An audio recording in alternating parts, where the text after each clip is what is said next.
દિવસ ઉજવવામાં આવે છે, વિશ્વ ચકલી દિવસ। તો એ નિમિત્તે આપણે આજે ચકલી છે એ આજે ગામડાની અંદરથી લુપ્ત થાય છે। એટલે કે પહેલાં બધાના ઘરે ઘરે ચકલીના મારા બનતા હતા, હવે ધીમે ધીમે ચકલીઓ ગાયબ થઈ ગઈ છે। એટલે છે પણ બધી ખેતરાઈને દૂર થઈ ગઈને ઓછી થઈ ગઈ છે। તો ફરી એ ચકલી પાછાના ઘરે આવે, માળામાં રહે, એના માટે આપણે આ પ્રયત્ન કરવાનો છે કે ચકલીના માળા બનાવી અને એ ચકલી એનું ગુજરાન, એનું ઘર સમજીને એમાં એ પોતે ઈંડા મૂકે અને એનું ઘર વસે। એ માટે આપણે ગયા વર્ષે પણ ઘણા બધા પક્ષીઘર લાવીને લગાવ્યા હતા। આ વખતે આપણે જાતે બનાવીએ છીએ આ પક્ષીઘર છે। તો આ બોક્સ આપણને આપ્યા છે, બધા અલગ અલગ છે। એમાંથી એટલે કાતર, ટેપ, પહેલાં જે બોક્સ છે ને એને બંધ કરી દેવાનું છે આખું, પછી એમાં એક કાણું પાડવાનું છે, બરાબર છે? ગોળ કાણું કપાઈ નહીં જાય એની ધ્યાન રાખવાનું છે।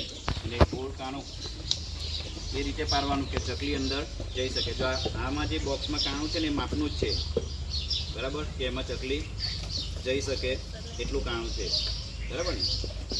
તો તમને ગોળ નહીં ફાવે તો ચોરસ પણ આ રીતે બનાવવાનું છે, બરાબર? પણ જે ભાગ ખુલ્લો છે ને એ ખુલ્લો ભાગને આપણે પહેલાં બંધ કરી દેવાનો છે, એટલે આખું ઘર બની જાય એ રીતનો ચકલી ઘર આપણે બનાવવાના છે, બરાબર છે?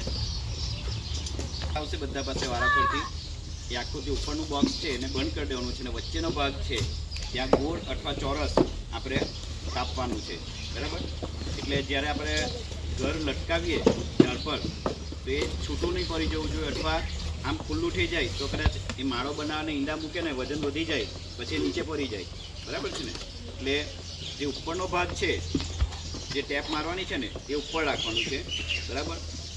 નીચેનો ભાગ પીચ છે એ ભાગ નીચે રહેશે, બરાબર છે ને? એ રીતે કરજો।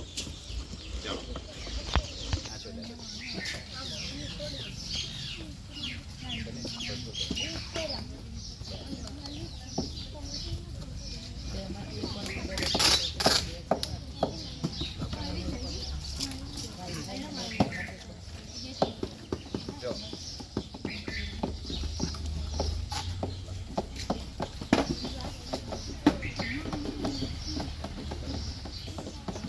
બરાબર, આ રીતે ફિટ થઈ ગયું છે। હવે આપણે શું કરવાનું છે? ખાલી માત્ર એનું ઘર અંદર જવા માટે કાણા પાડવાના છે, બરાબર ને? ચાલો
નીચે બે ત્રણ ફોટા પાડે।